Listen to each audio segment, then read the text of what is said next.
Tata Group shares will be in the spotlight when trading in India begins later on this hour. Group companies wiped out $4.5 billion in market value on Wednesday. Now, this is after Chairman N. Chandrasekaran announced that he won't be seeking reappointment upon completion of his term. Let's get a bit more on this story with Kavil Ramachandran, an expert on Indian entrepreneurship and family businesses at the Indian School of Business. Ram, thank you so much for joining us today. Now, we did have Sanjay lay out the background for us there. What does this look like to you? Why the demand from Chair Chandra that there be unanimity around him for the chairmanship, and why just step down because he's not getting it? Yeah, it's to me, it's a very, very shocking kind of situation, which should not have happened. This is primarily because Tata has always been considered as an institution. It has evolved since Jamshedji had set it up long ago. All the leaders, all the successors have built it up together. And there are some of the key values driven followed by the Tatas. One is continuity.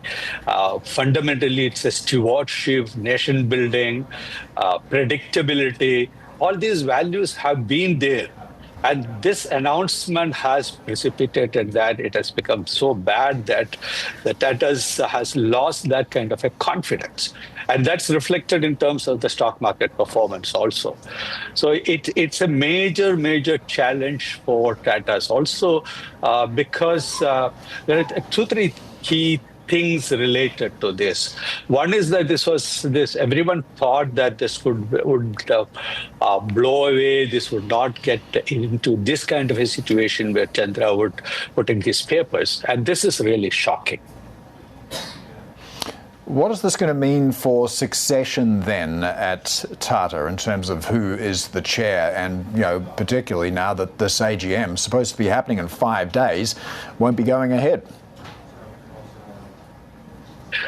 It's going to be tough. To me, there are multiple reasons, factors involved. One is the regaining the confidence of the multiple stakeholders. It's not the shareholders, because Tata has always been a service-oriented society, controlled, trust-based organization. And also there are multiple stakeholders. It is a highly diversified conglomerate, and everyone has faith in this, belief in this. Many people work for this or associate with Tatas because of the trusteeship principle it has always followed.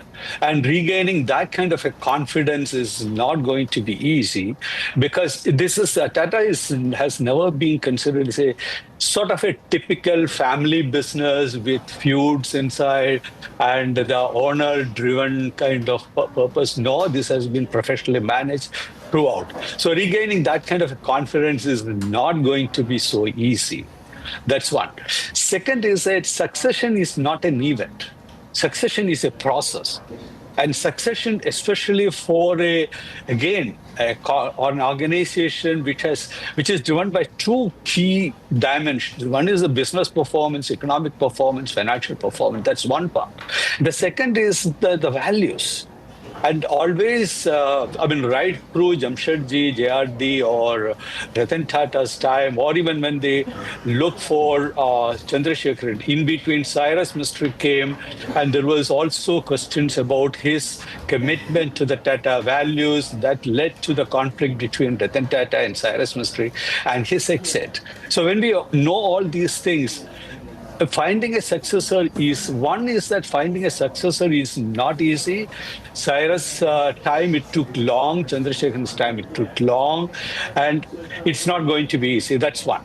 Second is that even if we find somebody, will there be somebody who is interested in stepping into this role, especially this time? And there are 2 different factors. One is that the external environment is turbulent.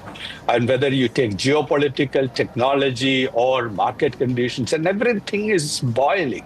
And it's a stormy water. You don't change the captain of the ship when the ship is in the rough waters. And that is very important. And finding somebody who is capable, who is interested in stepping in, will be very difficult. And the third point, very briefly, is that regaining the purpose. That's also going to be very difficult.